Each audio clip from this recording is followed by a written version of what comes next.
এই দৃশ্য যেন প্রতিদিনের, প্রতিটি সকাল শুরু হয় অনিশ্চয়তা নিয়ে, আর দিনের শেষে ঘরে ফেরা হয় ভাগ্যের উপর ভরসা করে। জীবিকার তাগিদে প্রতিদিন শত শত যানবাহনের চালক এই ভাঙাচোরা সড়ক দিয়েই গাড়ি চালান। প্রতিটি গর্ত যেন তাদের জন্য এক একটি মৃত্যু ফাঁদ। তবুও থেমে থাকার সুযোগ নেই।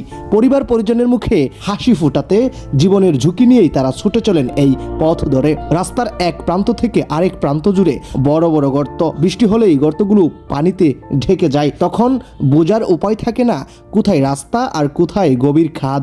দূর থেকে দেখলে মনে হয় যেন ধান রোপণের জন্য জমি প্রস্তুত করা হয়েছে। প্রতিদিন ঘটছে ছোট বড় দুর্ঘটনা, বাড়ছে মানুষের দুর্ভোগ। এ দৃশ্য সিলেটের গোয়াইনঘাট উপজেলার ৩ নং পূর্ব জাফলং ইউনিয়নের। অবাক করার বিষয়, এই বেহাল সড়কটি রয়েছে ইউনিয়ন পরিষদ কার্যালয়ের সামনেই। একদিকে দেশের অন্যতম জনপ্রিয় পর্যটন এলাকা জাফলং, অন্যদিকে পাথর ও বালুর মতো মূল্যবান খনিজ সম্পদে সমৃদ্ধ এই অঞ্চল দেশের অর্থনীতিতে ও যোগাযোগ ব্যবস্থায় গুরুত্বপূর্ণ অবদান রাখলেও উন্নয়নের ছোঁয়া যেন এখানকার মানুষের ভাগ্যে জুটেনি। এই মহাসড়ক দিয়েই প্রতিদিন কয়েক লাখ মানুষ উপজেলার সদরসহ বিভিন্ন গন্তব্যে যাতায়াত করেন।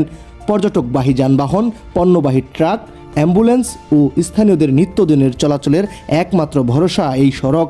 অথচ দিনের পর দিন সংস্কারের অভাবে এটি এখন কার্যত মৃত্যু ফাঁদে পরিণত হয়েছে।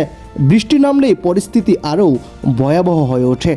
স্থানীয়দের প্রশ্ন, পর্যটনের জন্য পরিচিত খনিজ সম্পদে সমৃদ্ধ একটি এলাকার প্রধান সড়কের যদি এমন করুণ অবস্থা হয়, তাহলে উন্নয়নের দাবিগুলো কোথায় হারিয়ে যায়? আর কতদিন জীবনের ঝুঁকি নিয়ে চলাচল করতে হবে? স্থানীয়দের জোর দাবি মানুষের নিরাপদ চলাচল নিশ্চিত করতে এবং পর্যটন ও স্থানীয় অর্থনীতির স্বার্থে অবিলম্বে এই গুরুত্বপূর্ণ সড়কটির সংস্কার করা হোক।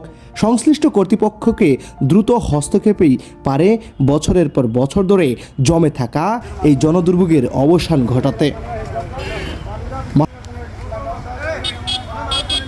আরিয়ান মাহবুব আল মারুফ, এবিসি টেলিভিশন, সিলেট।